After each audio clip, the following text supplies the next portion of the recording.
شان نزول یہ آیت کفار قریش کے حق میں نازل ہوئی جو بدر میں بہت اتراتے اور تکبر کرتے آئے تھے۔ سید عالم صلی اللہ علیہ وآلہ وسلم نے دعا کی، یا رب وہ قریش آ گئے، تکبر و غرور میں سرشار اور جنگ کے لیے تیار، تیرے رسول کو جھٹلاتے ہیں، یا رب اب وہ مدد عنایت ہو جس کا تو نے وعدہ کیا تھا۔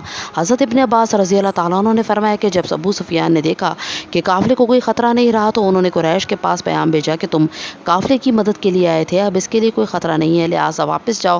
اس پر ابو جہل نے کہا کہ اللہ کی قسم ہم واپس نہ ہوں گے یہاں تک کہ ہم بدر میں اتریں، 3 روز قیام کریں، اونٹ ذبح کریں، بہت سے کھانے پکائیں، شرابیں پئیں، کنیزوں کا گانا بجانا سنیں، عرب میں ہماری شہرت ہو اور ہماری ہیبت ہمیشہ باقی رہے۔ لیکن اللہ کو کچھ اور ہی منظور تھا۔ جب وہ بدر میں پہنچے تو جام شراب کی جگہ انہیں ساغر موت پینا پڑا، کنیزوں کے ساز و نوا کی جگہ رونے والیاں انہیں روئیں۔